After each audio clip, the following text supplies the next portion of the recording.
धाराशिवच्या उमरगा तालुक्यात मुसळधार पाऊस कोसळलेला आहे। कदेर, एकुरगा, नारंगवाडी आणि गुंजोटी गावात पूरसदृश्य परिस्थिती निर्माण झालेली आहे। तर कदेर गावात पाणी साचल्यानं रस्ता बंद झालेला आहे, तर गुंजोटी गावातही अनेक घरात पाणी शिरलेलं आहे। कोरेगाववाडीत पुलावर पाणी आल्यानं वाहतूक देखील यावेळी ठप्प झालेली आहे, तर विजेच्या कडकडाटासह मुसळधार पावसाची या ठिकाणी हजेरी आहे।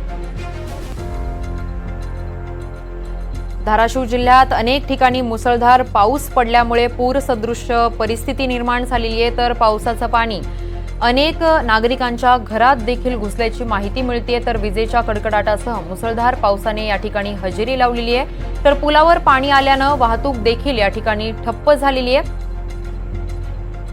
गुंजोटी गावातही अनेक घरात पावसाचं पाणी शिरलेलं आहे।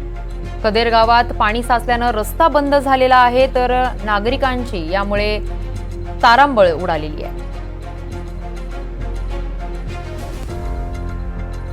तर धाराशिवच्या उमरगा तालुक्यात मुसळधार पाऊस पडलेला आहे। कदेर, एकुरगा, नारंगवाडी आणि गुंजोटी गावात पूरसदृश्य परिस्थिती निर्माण झालेली आहे। कदेर गावात पाणी साचल्यानं रस्ता बंद झालेला आहे, तर गुंजोटी गावातही अनेक घरात पाणी शिरलेलं आहे। कोरेगाववाडीत पुलावर पाणी आल्यानं वाहतूक देखील या ठिकाणी ठप्प झाली होती, तर विजेच्या कडकडाटासह मुसळधार पावसाने हजेरी लावलेली आहे। या संदर्भात अधिकची माहिती देण्यासाठी आमचे प्रतिनिधी अजहर शेख आपल्यासोबत लाईव्ह जोडले गेलेत। अजहर, धाराशिव जिल्ह्यामध्ये मुसळधार पाऊस पडलेला आहे, ढगफुटी सदृश हा पाऊस बरसलेला आहे, यामुळे अनेक नागरिकांच्या घरात देखील पाणी शिरलेलं आहे। काय अधिकची माहिती आहे, किती नुकसान झालेलं आहे?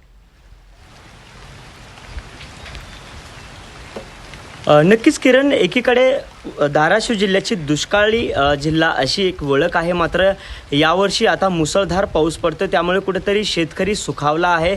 शेतकऱ्याच्या मनात कुठेतरी आनंदाचं वातावरण आहे। तर दुसरीकडे ढगफुटी या ठिकाणी उमरगा तालुक्यामध्ये झालेली आहे। या ठिकाणी शेतीचं देखील मोठ्या प्रमाणात नुकसान झालेलं आहे। अनेक घरांमध्ये पाणी देखील या ठिकाणी शिरल्याचं आपल्याला पाहायला मिळतंय, तर काही जणांची शेतातली माती देखील आता वाहून गेल्याने शेतीचं या ठिकाणी मोठ्या प्रमाणात नुकसान झालेलं आहे। अचानक आलेल्या या पावसामुळे अनेक गावांचा देखील संपर्क आता तुटलेला आहे। मोठ्या विजेच्या कडकडाटासह हा पाऊस बरसला होता, त्यामुळे नागरिकांचे मोठे हाल उमरगा तालुक्यातील लोकांचे झालेले आहेत। त्याचबरोबर अनेक गावातील जे रस्ते आहेत ते रस्ते देखील वाहून गेले आहेत। गावांचा देखील संपर्क या ठिकाणी उमरगा तालुक्यामध्ये तुटलेला असल्याचा आपल्याला पाहायला मिळतोय। किरण, धन्यवाद अजहर, तुम्ही दिलेल्या सविस्तर माहितीसाठी।